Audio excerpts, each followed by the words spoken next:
मैं कनक लक्ष्मी आज हिंदी विषय में के तहत कक्षा 7वीं के लिए एक कविता लेकर आई हूँ। कविता का नाम है रहीम के दोहे। यह जो है रहीम द्वारा लिखित है। रहीम एक बहुत ही बड़े कवि हैं जो एक सैनिक भी रहे हैं और एक बड़े योद्धा भी रहे हैं, और उनके जो काव्य है वो अरबी, फारसी, संस्कृत ये सब के जो है वो पंडित रहे हैं, लेकिन उतना ही वो हिंदी को सम्मान देते रहे हैं। इसीलिए उन्होंने हिंदी में अपनी कविता लिखी है। कि जो रहीम रचनावली है वो बहुत ही प्रसिद्ध है, इसी से लिया गया है। यह एक रहीम के दोहे जो है वो हमारे पाठ में शामिल है, पाठ नंबर 11 पर। हम आज उसी रहीम के दोहे को पढ़ेंगे। तो मैं पहले रहीम के दोहे का उच्चारण करती हूँ, आप सुनिएगा।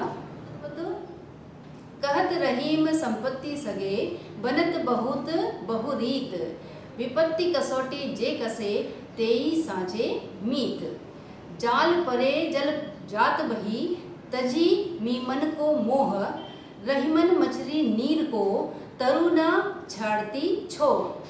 तरवर फल नहीं खात है, सरवर पियत न पान, कही रहीमन पर काज हित, संपत्ति सची सुजा। तोते बदर क्वात के, ज्यों रहीम गहरात, धनी पुरुष निर्धन भये, करे पिछाली बात। धरती की सी रीत है, शीत घाम हो मेह, जैसी परेसो सही रहे, त्यों रहीम या देह। बच्चों, हमने इस दोहे का उच्चारण किया। अब हम एक एक पंक्ति को पढ़ेंगे और उसकी व्याख्या समझेंगे कि कवि क्या कहना चाहे हैं इन पंक्तियों में। कही रहीम संपत्ति संगे, बनत बहुत बहुरीत, विपत्ति कसौटी जे कसे, तेई साँचे मीत। इसमें कवि रहीम जी ये कहना चाहते हैं कि हम सभी जो है वो सगे संबंधी बनते हैं। जैसे हम अपने सारे रिश्तेदारों से मिलते हैं, सारे रिश्तेदार भी हमसे मिलते हैं, सारे रिश्तेदारों के बीच एक अच्छी सगे संबंधियों वाली एक अच्छी जो प्रीत है, जो प्यार है वो बना रहता है।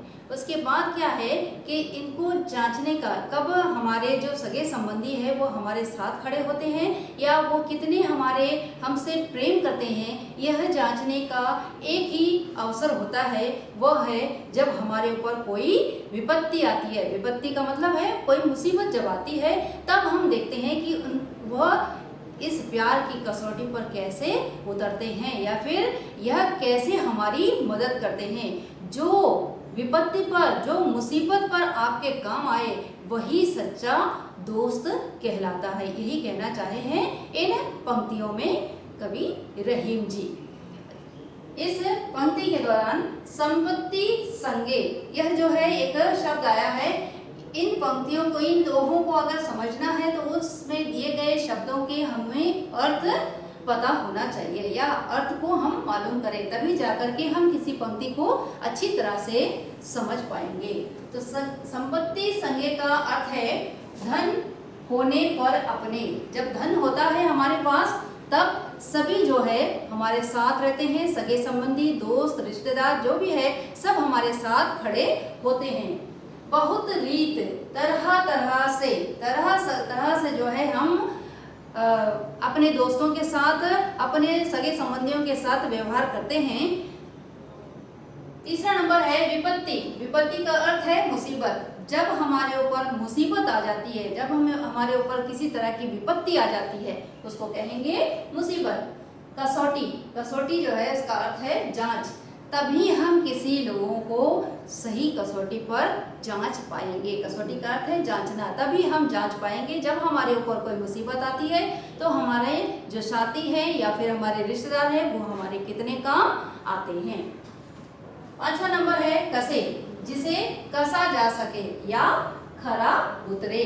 तो खरा उतरे का क्या अर्थ है कि हमारे जो मुसीबत के समय में हमारे जो साथी है वो कैसे खरे उतरते हैं। खरे उतरना मतलब हमारी कैसी मदद करते हैं, क्या वो हमारे साथ खड़े रहते हैं या फिर हमसे दूर हो जाते हैं। जो मुसीबत के समय जो साथी या जो रिश्तेदार हमारे साथ खड़े होते हैं, वही सच्चे मायने में हमारे सगे संबंधी होते हैं या फिर हमारे अच्छे दोस्त होते हैं। बच्चों, हमने रहीम के दोहे के 2 पंक्तियां पढ़ी, पढ़ने के बाद उसमें आए कठिन शब्दों को भी जाना।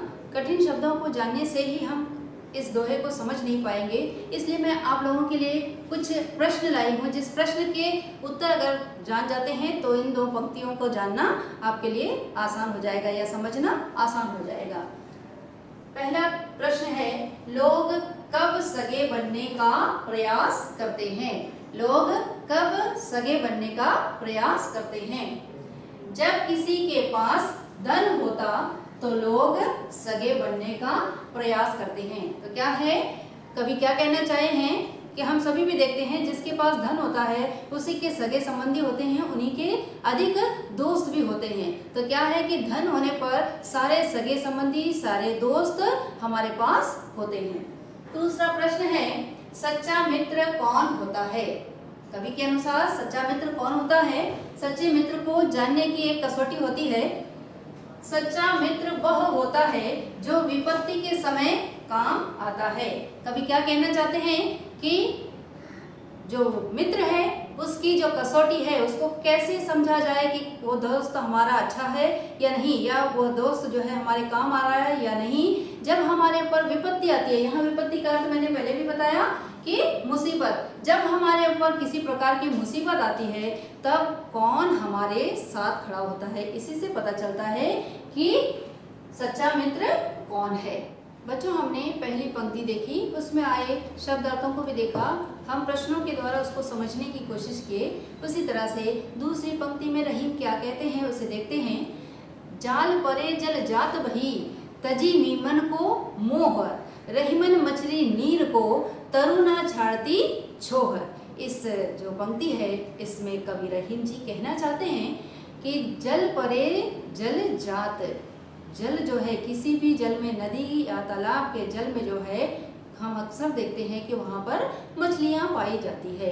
मछलियों को पानी से बहुत मोह होता है। मोह का मतलब वह उसी में रहना चाहती है, इसी को कहते हैं तजी मीमन को मोह। मीमन का यहाँ पर अर्थ है मछली। मछली जो है वो तालाब में रहती है या समुद्र में रहती है या नदी में रहती है, उसको पानी से प्रेम होता है, मोह होता है। रहीमन मछली नीर को, तरुना छाड़ती छोर। आपने अक्सर देखा होगा कि जो मछुआरे होते हैं वो मछली पकड़ने के लिए तालाब में, नदी में, समुद्र में जाल फेंकते हैं। जब वो जाल फेंक करके जाल को खींचते हैं, खींचते साथ मछलियाँ भी आती है, उसके साथ ही थोड़ा जल भी आ जाता है। उसके बाद ही जल जो है वो उस जो जाल है वो जाल से वो बाहर निकल जाती है और मछली जो है वो तड़पती रहती है। इसे हमने सबने देखा है। तो कभी यहाँ पर क्या कहना चाहे हैं कि जो पानी से मछलियाँ आती है उनको इतना पानी से मोह होता है कि वो पानी से बाहर नहीं आना चाहती। जब हम ज़बरदस्ती उसको जाल डालते हैं और जाल डाल करके जब खींचते हैं तो उस तालाब से या उस नदी से या उस समुद्र से थोड़ी जो जल आती है वो जल वापस चली जाती है, क्योंकि जल को मछली से कोई प्रेम नहीं होता है, कोई मोह नहीं होता है। लेकिन मछली जो है वो अक्सर उस पानी से प्रेम करती रहती है और जैसे ही वो पानी को छोड़ती है तो वो कहती है कि मैं पानी अगर छोड़ दूं मैं अपने प्राण त्याग देती है। इन पंक्तियों में आए जो कठिन शब्द हैं उनके अर्थों को हम समझने की कोशिश करते हैं। शब्द है तजी। तजी का अर्थ है त्यागना, जैसे मछली अपने प्राण को त्याग देती है। मीमन, मीमन का अर्थ है मछली। तीसरा नंबर है नीर। नीर का अर्थ है पानी या जल। मोह, मोह का अर्थ है प्रेम या प्यार, जैसे मछली पानी से प्रेम करती है। छाड़ती, छाड़ती का अर्थ है छोड़ती। दूसरी पंक्ति के कठिन शब्दों के अर्थ हमने जाने। हम इन पंक्तियों को कुछ प्रश्नों के द्वारा जानने की कोशिश करेंगे। जल को मछलियों से कोई मोह नहीं होता, कैसे? कवि क्या बताना चाहे हैं इसमें कि जल को मछलियों से कोई मोह नहीं होता, कैसे? जाल में मछलियों के फंसते ही पानी उन्हें छोड़कर निकल जाती है। पानी, जैसे ही हम जाल मारते हैं, जाल में पानी के साथ मछलियां आती हैं, लेकिन वो पानी जो है मछलियों को छोड़ वो आगे निकल जाती हैं। तो क्या है कि पानी से प्रेम करती है मछली, लेकिन पानी जो है या जल जो है वो मछलियों से कोई प्रेम नहीं करता। दूसरा प्रश्न है, मछलियाँ किसके प्रति मोह छोड़ नहीं पाती हैं? किसके प्रति मछलियाँ अपना मोह छोड़ नहीं पाती हैं? मछलियाँ पानी के प्रति अपना मोह छोड़ नहीं पाती हैं और अपने प्राण त्याग देती है। जैसे ही मछलियाँ जाल से बाहर आती हैं वो बिना पानी के वो नहीं रह पाती, क्योंकि पानी से उसका इतना मोह होता है और वो तड़पने लगती है और वो अपने प्राण तक त्याग देती है। हमने दूसरी पंक्ति में यह देखा कि कैसे मछली जो है वो जल से प्रेम करती है और अपना प्राण तक त्याग देती है। ऐसे ही मनुष्य भी किसी किसी दोस्तों से इतना प्रेम करते हैं और वह दोस्त उनको मुसीबत के समय छोड़कर चले जाते हैं। तीसरी पंक्ति है, तरवर फल नहीं खात है, सरवर पियत न पान, कही रहीम पर काज हित, संपत्ति संची सुजान। कवि रहीम जी इन पंक्तियों में कहना चाहते हैं कि तरवर फल नहीं खात है, मतलब तरवर जो है, तरवर का अर्थ है पेड़ वृक्ष जो है अपने फल कभी नहीं खाते हैं। हमने कभी नहीं देखा बच्चों कि फल जो है वह पेड़ खुद ही खा जाता हो। पेड़ों पर फल लगते हैं वो हम मनुष्य खाते हैं या जीव जंतु खाते हैं, लेकिन पेड़ खुद नहीं उस फल को खाते हैं। तो उसी प्रकार तरवर फल नहीं खात है, सरवर पियत न पान। सरवर का अर्थ है यहाँ पर नदियाँ। नदियों को भी हमने कभी नहीं देखा कि नदी अपनी पानी को खुद पी रहा हो। अगर नदी भी अपनी पानी को पीने लगे तो पानी बचेगा ही नहीं। तो हम जो मनुष्य हैं, जीव जंतु हैं, वही पानी को पीते हैं। नदियों को हमने कभी नहीं देखा कि वो पानी को खुद पी जाता हो। कही रहीम पर काज हित, संपत्ति संची सुजान। हमने मनुष्यों ने क्या करना है कि जो संपत्ति है उसको भी संजो कर रखते हैं। संजो कर रखना मतलब उसे बचा कर रखते हैं, वो दूसरों के काम आ सके। इस तरह से वो जो है वो जितना कमाते हैं वो सारी संपत्ति, सारे धन जो है वो अपने ऊपर ना खर्च करके वो जमा करते हैं अपने परोपकार के लिए, अपने दूसरे लोगों के लिए, जो लोग उस पैसे से आगे काम चला सके। आगे उसके कही रहीम पर काज हित, संपत्ति संची सुजान का अर्थ है कि वो जो लोग पैसे कमाते हैं वो लोग सारे पैसों को अपने ऊपर, सारी संपत्ति को अपने ऊपर खर्च ना करके वो जो है जमा करते हैं, संचय करते हैं। संचय का अर्थ है जमा करते हैं वो दूसरों के परोपकार के लिए या फिर दूसरों की सहायता करने के लिए। आइए हम देखते हैं इस पंक्ति में आए हुए कठिन शब्दों के अर्थ। तरवर, तरवर का अर्थ है वृक्ष, वृक्ष या पेड़। सरवर, सरवर का अर्थ है नदी। सरवर और तरवर और सरवर, तरवर का अर्थ है वृक्ष, सरवर का अर्थ है नदी।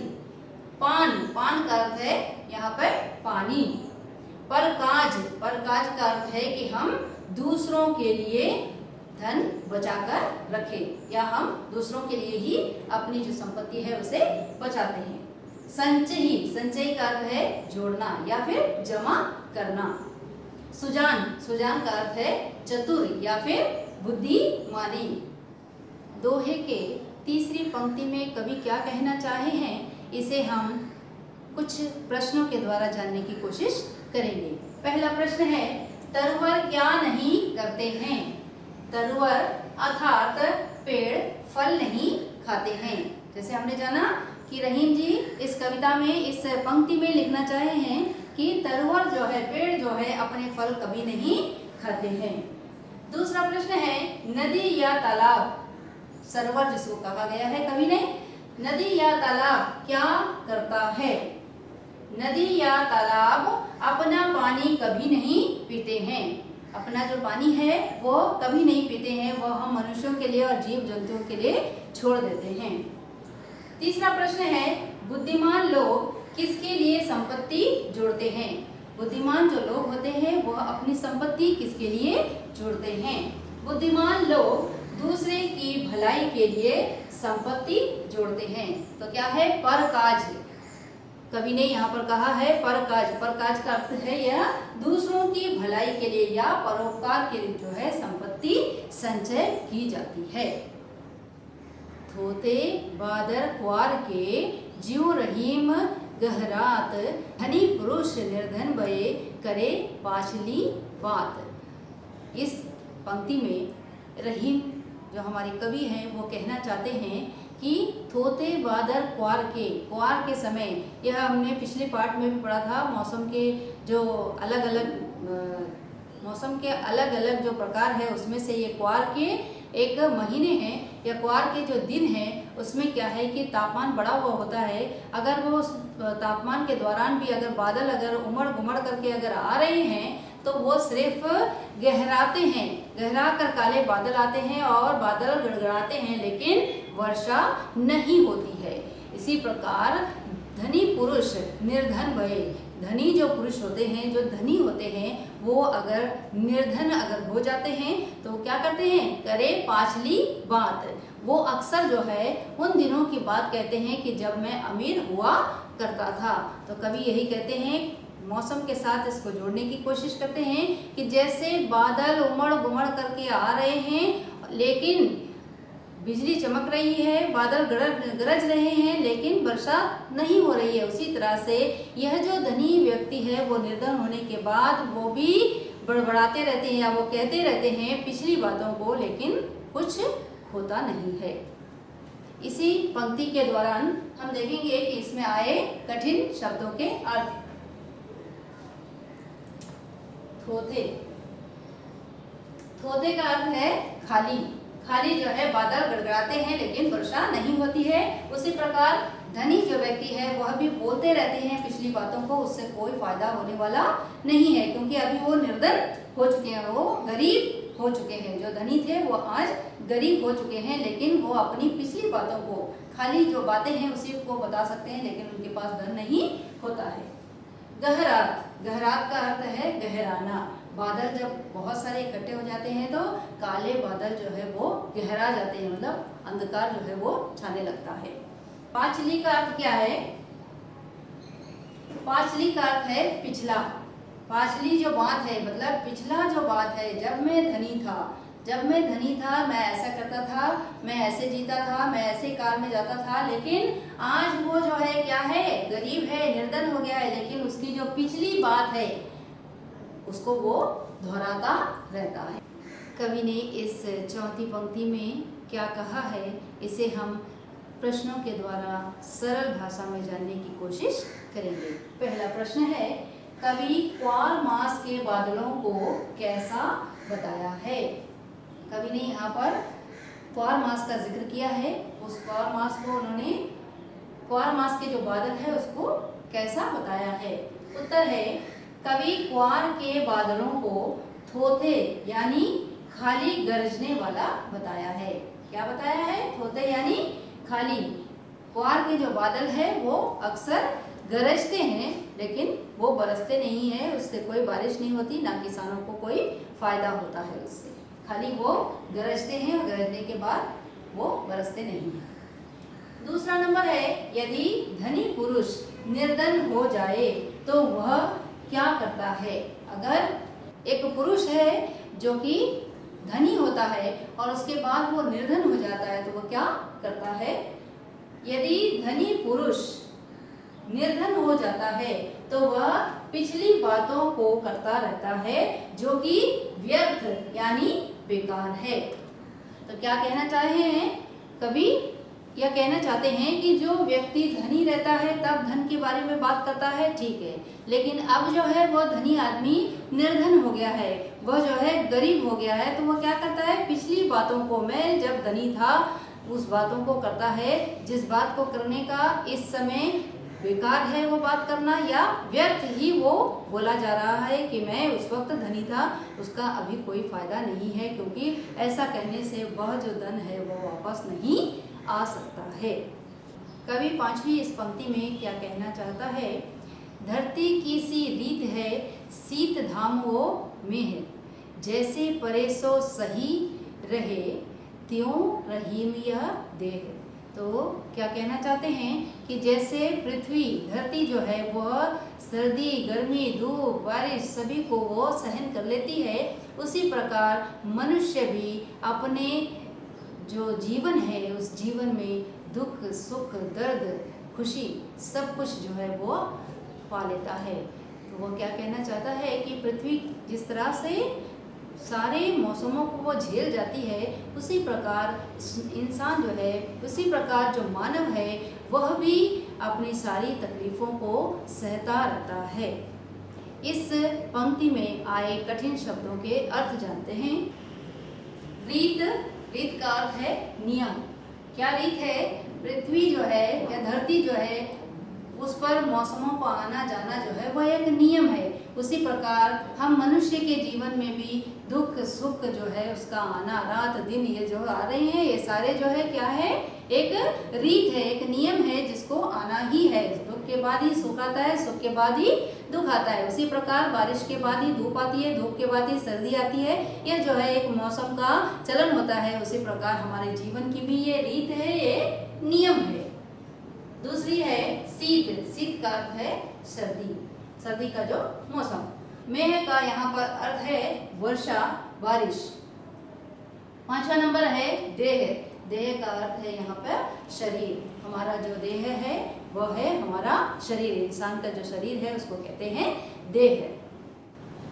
रहीम के इस दोहे के जो अंतिम पंक्ति है, उन पंक्तियों को समझने के लिए हम कुछ प्रश्नों के द्वारा हम जानेंगे कि कवि क्या कहना चाहते हैं। पहला प्रश्न है, धरती क्या क्या सहन धरती क्या क्या सह लेती है? धरती जो है वह क्या क्या सहन कर लेती है? धरती शीत यानी सर्दी का मौसम, मेह यानी वर्षा का मौसम, बारिश का मौसम, सभी प्रकार के ऋतुओं को सहन कर लेती है।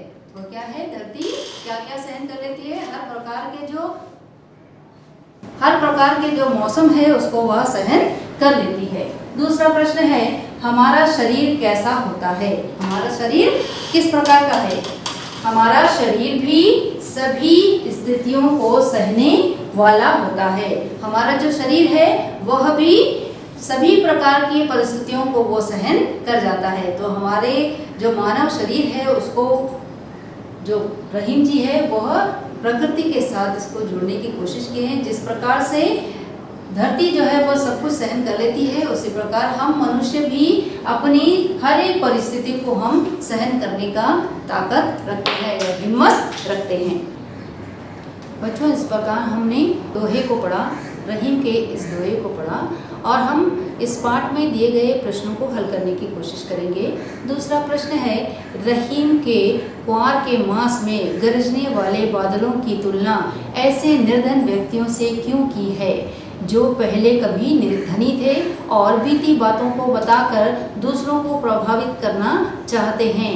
दोहे के आधार पर आप सावन के बरसने और गरजने वाले बादलों के विषय में क्या कहना चाहेंगे? तो कवि ये क्या कहना चाहते हैं, दोनों की तुलना करते हैं। जिस प्रकार कुआर के समय जो बादल आते हैं वो बादल काले काले होकर आते तो हैं, लेकिन वो गरजते हैं, गरजने के बाद वो बरस नहीं पाते हैं और वो चले जाते हैं आगे।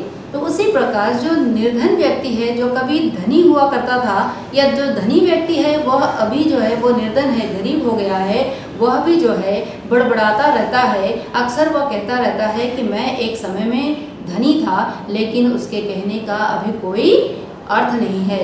उसका कहना जो है वो व्यर्थ है, बेकार है उसका अभी कहना कि मैं कभी धनी हुआ करता था। दूसरा प्रश्न है दोहे से आगे, नीचे दिए गए दोहों में बताई गई सच्चाइयों को यदि हम अपने जीवन में उतार ले तो उनके क्या लाभ होंगे? सोचिए और लिखिए। यह जो है बच्चों को सोचने के लिए कहा गया और उसे लिखने के लिए कहा गया है, फिर भी मैं आपको बताती चल रही हूँ। पहला है क नंबर, तरुवर फल खालिस्तान है संची सुजान।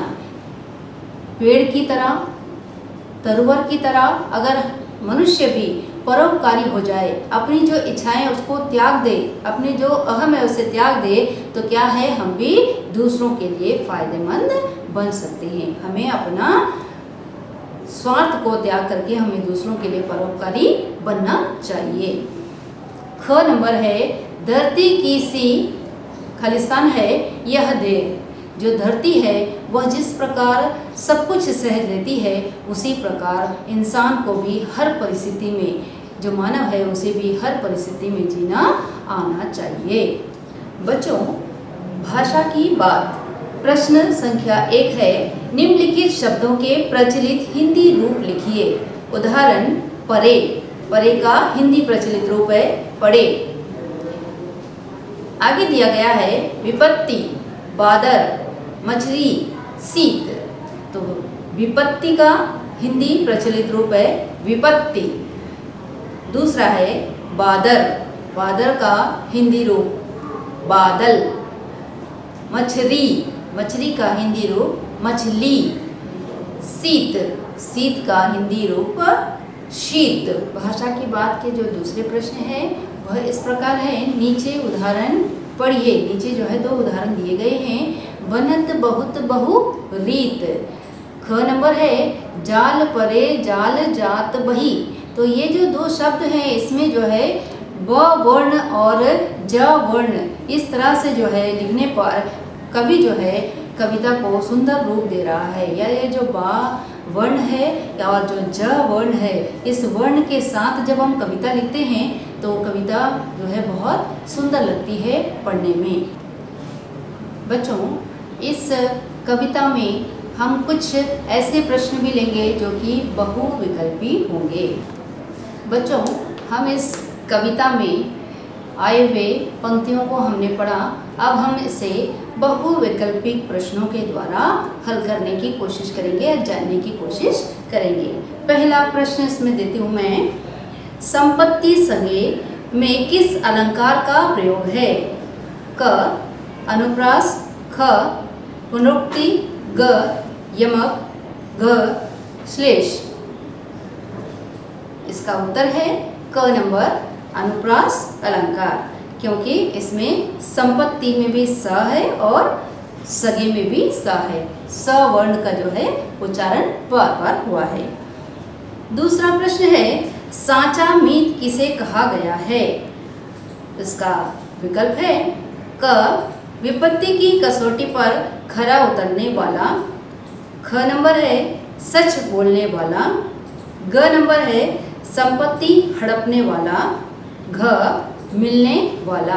तो इसका सही उत्तर है विपत्ति की कसौटी पर खरा उतरने वाला जो है वह साचा मित्र या सच्चा मित्र कहलाता है। तीसरा प्रश्न है, इस दोहे के रचयिता कौन है? इस दोहे के रचयिता कौन है? क नंबर रहीम, ख कबीर, ग तुलसी, घ सूर। ये 4 विकल्प हैं, इसमें सही उत्तर है क रहीम। चौथा प्रश्न है, इस दोहे में हमें किसकी शिक्षा मिलती है?